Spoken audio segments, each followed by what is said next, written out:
pour ce qui concerne la déclaration des biens immobiliers. On voit que c'est tellement compliqué et difficile pour les gens de faire cette déclaration que le gouvernement était obligé de repousser la date limite au 31 juillet, de laisser du temps supplémentaire parce que 40% des propriétaires à ce jour n'ont pas pu faire la déclaration. Et avec donc le supplément de travail que ça a apporté, d'avril à juin, on a reçu donc dans les services des finances publiques à La Réunion près de 60 000 personnes, ce qui représentait environ 24-25% d'augmentation par rapport à l'année dernière. Et on peut justement supposer que c'est à cause de GMBI, qui a généré donc plein d'incompréhension de la part des usagers. Suite à un sondage, il a été démontré que 50% des usagers ont déclaré être anxieux, inquiets à propos de cette déclaration, parce que c'est pas clair, parce qu'ils ne savent pas quoi faire, ils se retrouvent devant leur ordinateur, ils ne savent pas s'il faut valider, enregistrer, modifier. Donc ils ont besoin d'être accompagnés et ça n'a pas été prévu. On n'a pas eu d'effectifs supplémentaires pour traiter donc la déclaration des biens immobiliers.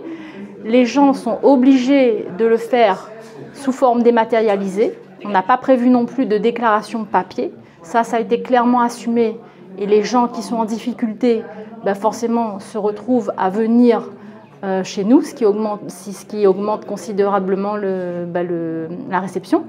Parce qu'il faut créer des comptes internet, parce qu'il faut aider les gens à faire, parce qu'ils ne s'en sortent pas. Sachant aussi qu'ici, à La Réunion, on partait de problèmes déjà à la base du fichier foncier qui n'est pas forcément mis à jour. Et on balance ces informations aux usagers sur leur compte fiscal. Ils ne sont pas fiscalistes, ils voient des informations, par exemple, sur leur maison. Alors la maison est partagée il y a 3 locaux. Ils découvrent qu'il y a 3 locaux en fait. Au lieu d'une seule maison, il y a la maison principale, le garage, la piscine.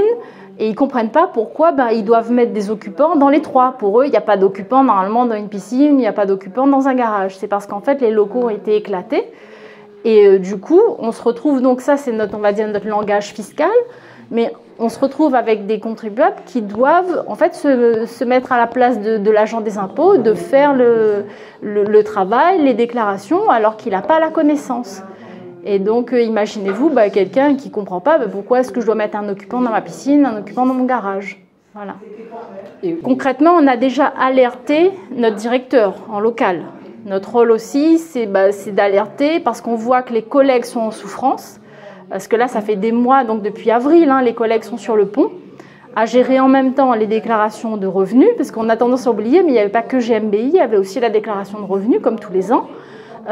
Donc là, ils enchaînent, on leur dit, ils pensaient peut-être pouvoir partir en juillet-août. On leur dit, non, la déclaration GMBI est prolongée jusqu'au 31 juillet, donc il faudra peut-être revoir les plannings. Donc on a alerté notre directeur à ce sujet et aussi alerté par rapport aux usagers parce que en fait, le but, soi-disant, c'est de ne pas mettre de côté les usagers en difficulté qui ne sont pas habitués à Internet, etc. Mais là, on ne prend pas en compte ces personnes-là. On ne les traite pas bien parce que du coup, il faut 3 semaines pour avoir un rendez-vous.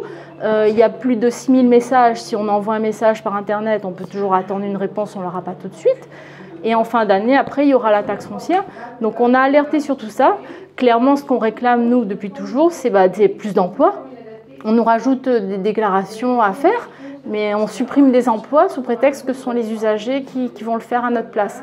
Et on voit bien que ce n'est pas la solution. Donc, revenir à une administration plus humaine, avec plus d'emplois, et qui puisse recevoir le public de façon digne aussi, que les gens soient reçus comme de la façon la meilleure possible et qu'on ne pense pas que les fonctionnaires ils foutent de rien, ils ne reçoivent pas.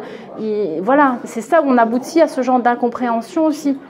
D'un côté, nous, on a moins d'emplois, donc on fait avec ce qu'on peut, mais les gens d'un autre côté, ils ont des attentes aussi en matière de services publics et qui n'ont plus. Donc revenir à une situation où on arrête de supprimer des emplois, surtout à La Réunion où on est déjà en manque d'effectifs.